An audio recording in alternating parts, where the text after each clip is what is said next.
Okay, overhook control, or basically the arm in style guillotine, is going to involve connecting our hands usually on the chin strap. So we're here and we end up doing this, and just so we're clear, we don't choose the overhook.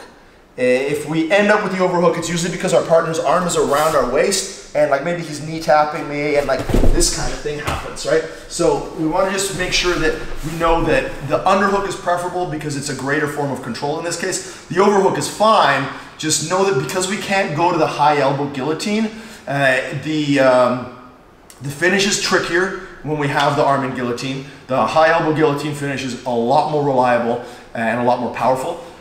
And when it comes to control, we're gonna have to spend more focus on our partner's neck and more focus on supplementary butterfly hooks, which we'll go over in future videos. But the overhook style control will do the same drill. Notice how Rory's closing his elbow? This is not great for me. Usually if he reaches for an overhook, or sorry, he reaches for my waist, when I take the overhook control, I'm going to keep pulling my elbow back so that I'm, again, accessing this lever and internally rotating his shoulder. All right. So in this case, I'm going to keep my hips or ribs close to his head, keeping the chin strap. I'm reaching through and I'm grabbing the back of my hand like this, as close as I can to the radial bone. I don't want to ever like accidentally wrist lock myself. Not that you will wrist lock yourself, but just like when you hinge your wrist, you're weaker. So we want to try to gain this chin strap control fairly close to our own ulnar bone, like this.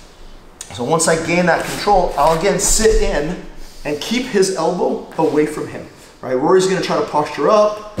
I'm going to keep his head covered, and I'm going to flip him over. I'm keeping this elbow under my control. If his elbow slips out, I've got still like the follow-up control here, but obviously like what I say, follow-up like with the chin, but it's obviously reduced. So I'm trying to stay here, keeping this elbow close. In the future, when you go to transition to the anaconda choke, this elbow control is going to be really critical. So this is the only time that I'm going to really make this kind of wrist lock shape. As long as I'm protecting my hand, I should be okay. And because my ribs are not really covering his head, again, I need to be isolating this shoulder more. So turn to your right, please.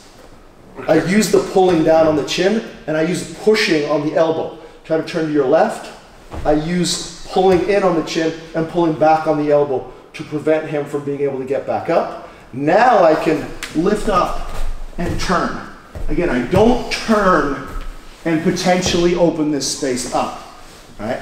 I lift up and turn, covering my partner's head. My shin will usually go across the body, and I'll move into the mount if necessary, or I'll stay here, covering his head.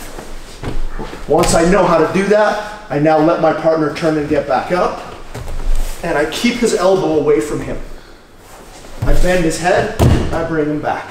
He turns in, he can't, he turns away, I block it, then I let him go. He turns in to get up. I gain that elbow control, and I flip him back over. I recognize that that is the operative control, bending the head and twisting it, pulling the elbow away from the body. And if I can do those things, then I can be successful. If I can't, then I'm going to fail. So as long as I can reliably do that through that warm-up drill, I'm going to be fine.